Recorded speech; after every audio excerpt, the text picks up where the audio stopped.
Dude, why are you all sweaty? Dude, I just got back from this awesome martial arts class that I'm taking. What's it called? Oh, it's Tilly Slowboy's karate. Hang on, let me send you a link. Oh, let me check this out. Every family's dream is bringing home a precious addition to their family. Why risk your treasure against the dangers of home invasion without protection? Sign up now for Baby Karate with Tilly Slowboy's self-defense classes. Learn baby nunchaku, baby throwing stars, and other forms that will send the bad guys screaming for safety. Dial 1-800-DICKENS and select one for Tilly Slowboy's self-defense classes.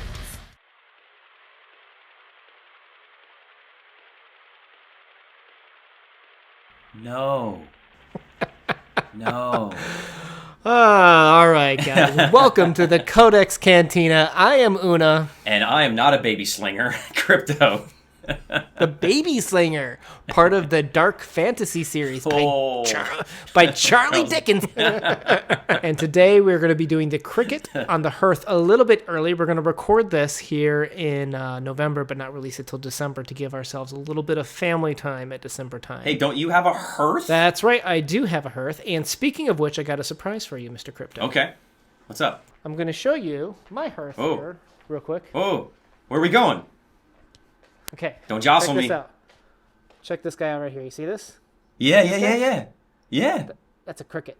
That's so cool. On my Hearth. On my Hearth. What do you think about that? I got a cricket on the Hearth right here. I love it. I don't have one of those. I live in Florida. The Hearth. Oh yeah. I was gonna say cricket at first, but I know better that you always like to brag about how warm you are in sunny Florida. Yes. So the question is, where do we start on a man as important as Charles Dickens? That's a tough one. His stories are so iconic and influential. I think we've picked a good one to start on, and not his most famous, which I think is great. You know what I want to say? People talk about how fiction is, like, when someone says fiction is just for fun, when people don't understand how important fiction can be. And Charles Dickens is a great example of the Industrial Revolution and what it was doing to people, and how his writing was able to show everyone what people were going through, and maybe, just maybe, influence some of the empathy and maybe laws that we have around child labor and such. That he is so important, and his works are so important to how industry and progress was shaped, I feel like. 100% agree. His stories, they're really good stories. This is a good story, and I think that the idea of something being cliche is, these stories are cliche, but they're not, because they're the first stories, right? They are the originals, and everything is based off of them. And you can say, oh, that's, a cliche trope about this, or the happy ending, or the way, the redemption story, and blah, blah, blah, blah. A little bit of spoiler territory there, but he's the one that sets the tone, right? Well, I want to say I agree to an extent. Okay. Because even at the time, it was considered this was considered too sentimental for some people. Like, one of the productions in the era was being put on, and a nobleman just walked out because he's like, this is just too ridiculous. This isn't real. This is just too sentimental. There's too much Christmas, too much bonbons, too much fireplace.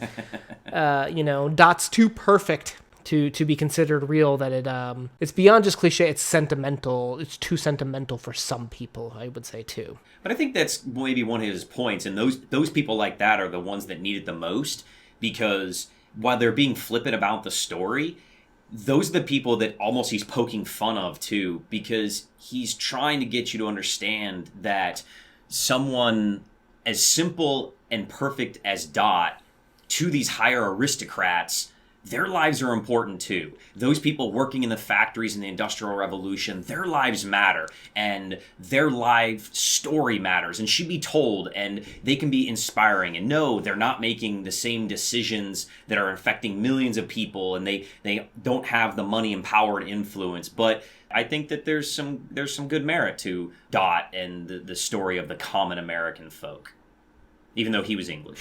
Well, I was going to say, when it comes to the British culture at the time, what Dickens was able to do was he wanted, okay, so you want to show, here's what people are going through, and it sucks, right? Yeah. But the people that are reading, to quote another author, are typically more wealthy, typically more educated. How do you get them to feel like that could be them? And that's what Dickens was a master of, was making you feel like that could be you. Like if you think about Oliver Twist, they didn't, like if you had a kid that didn't have parents and they picked you up and they put you into the poorhouse, it seems unrealistic, right? But here's a story about just a normal kid. He got wrapped up into this world.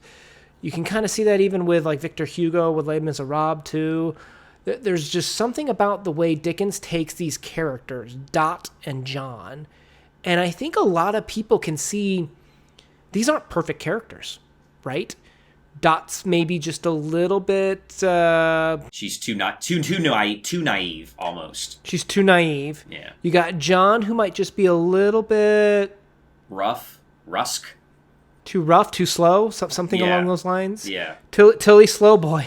No, Tilly, literally, yeah. That's a great name.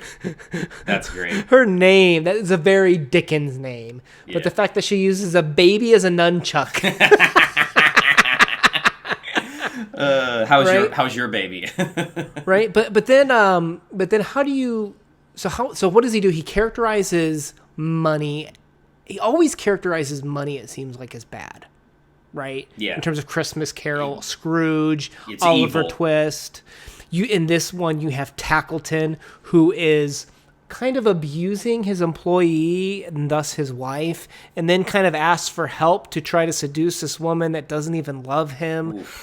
Oof. Yeah. This is part of Dickens's life where, do you know much about his childhood? No, I don't. Do you know what debtor's prison is? I don't think we ever had that in America. Well, we sort of did colonial-esque time periods in some of the states. They had sort of state laws for that, but it's never been a widely used thing in our country. That's not surprising considering how much Britain influenced original America. Yeah. But in debtor's prison, basically, I think it was his dad's name was John Dickens.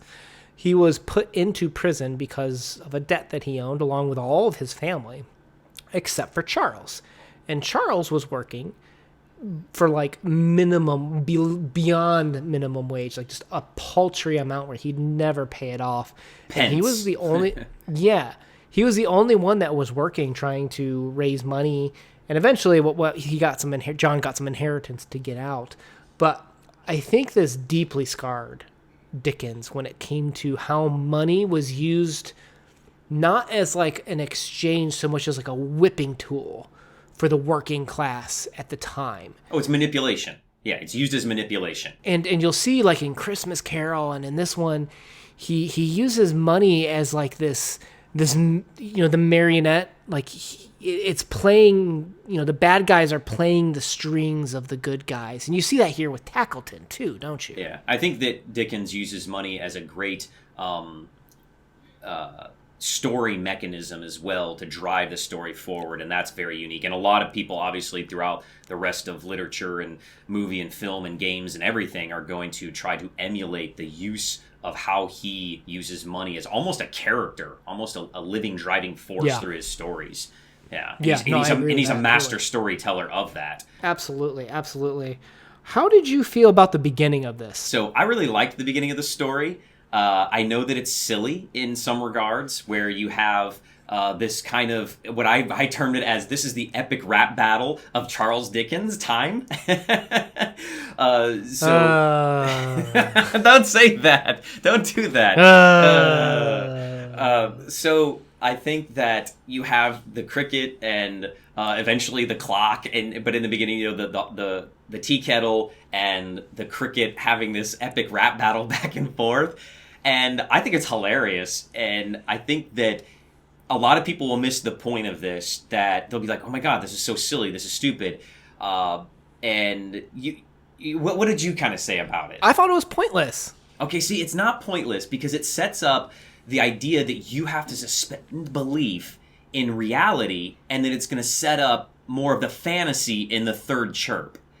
of when these things become like sentient and become angels and blah, blah, blah, blah in the story. So I don't think it's pointless. Okay. It's not that it's pointless. Okay. It's wasted. This is this beautiful intro. It really was about the kettle and the cricket. I loved it. So why is it wasted? He didn't leverage it. He never once used this kettle concept again. Okay, so the cricket was kind of the guardian angel, right? It appeared as the fairy tale. It was on his hearth. It was on Caleb's hearth. And it wasn't on Tackleton's hearth, right? So these were, I viewed as angels that came down to watch over and protect people. What's that have to do with the damn kettle? Well, Beautiful intro. Wasted because it wasn't leveraged in the story, this concept. Maybe it's very loosely implied, I think, from my interpretation, that the kettle could be original sin, the sin of humans, mankind, could be not necessarily evil, but maybe temptation. I'm stretching a little bit, I know, and he doesn't do a good job towards the end of the story of using that, where he uses the cricket. I think, okay, I will agree with your new choice of words with that standing point, but I still think that it shouldn't throw somebody off from enjoying the story of how kind of maybe silly or nuanced it is at the beginning of the story. And other people in other stories, they're okay with ghosts, and they're okay with this. It's just because this is very, very unique and a little bit silly. Well, I'll say this. You weren't here for our last chat for when we were doing Harry Potter a little while back. One of my points for that last book, all right, when Harry Potter was going through Christmas with the Resurrection Stone, with how he had to spin it 3 times before activating it.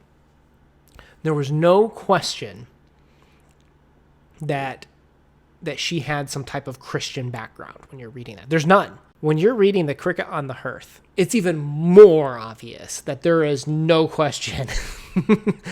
Charles Dickens isn't celebrating Kwanzaa, right? No. Yeah. And he makes reference to Noah's Ark and the wives on the Ark, and he's talking about Shem, and I'm like, oh, okay. I'm trying to pull out this deeper meaning, and the how many chapters are there? There's 3 chapters, 3 chirps. 3 right? chirps. Yeah. So I'm expecting this, and it is a redemption story, but it's very clear that he eschewed literary goals in this piece for sentimental and hero's journey structural goals. Is really what he was going for this piece, I feel like. Yeah, that's fair. But I think that he did it well enough for, I think, the time period. He showed so much competence in some of his other works that he very clearly didn't try to put that into this. One of the things, I think you did the audiobook, correct?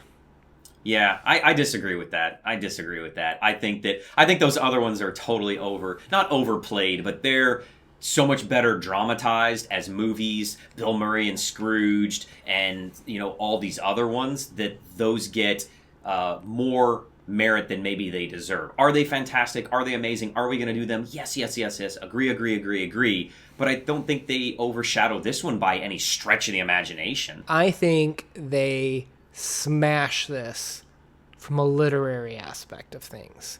No. I agree that this one is very fun. It's I got a cricket on my goddamn hearth, man. I think this one's just so subtle, it's hard to miss, and I'm not trying to dig or anything. I can see myself picking this up again at Christmases. I wouldn't take this in to our book chats and be like, guys, we got to analyze Cricket on the Hearth. Yeah. It's good. It's sentimental. This doesn't have a ton of value from the perspective of changing people's hearts and changing people's views on humanity. Okay. Change my thoughts on that. All right, no, I agree. Yes, he does have better works that can pull on the heartstrings, figuratively, literally, whatever. And yes, I will agree with that. But I don't think that this one should. I think this one could stand on its own, right? You're comparing his other works to this one. Yeah, no, it can stand on its own. It's a fine, fun Christmas story, and I can see myself picking this up again in a future Christmas. So think of this. Charles Dickens is not a one-hit wonder. He has all of these very influential stories. What if those other ones didn't exist and this was just his? What if this was his magnum opus? Could this be his magnum opus if he didn't have those others in his library? I think the characters are fun, right? Like, I don't view these as real Like, I don't view them as real people. Like, what is it? Periwinkle? Pringleberry. Pingleberry. Periwinkle. Periwinkle is like the fakest name I've ever heard in my life. And I think that's the subtle beauty of it. I think that's what he's going for. Tilly Slowboy. Really, Yes. You're going to name the one that's having problems and using babies as nunchucks as Slowboy? That's amazing. Come on. You can't see the genius behind that? People read for different reasons. Okay. Yeah, that's true. That is very true. For my peers out there that are looking to understand the human heart, understanding the broad experience of humanity, I don't think this hero's journey tale of redemption. It's actually the redemption is really Tackleton, where he overcame his creed to recognize true love, recognize that his love wasn't true, and to still celebrate with people. It's just not there for me. It's not strong enough. So what do you? I like the story. Okay. So what would you rate this one then? You know, it's funny, we're going to ratings. We totally just eschewed our entire format of quotes, plot. Well, this is a good one. It wrangled us. It was that good. All right, my rating. I can't look. Is your body braced for this? 3. Oh, Dickens just turned over in his grave.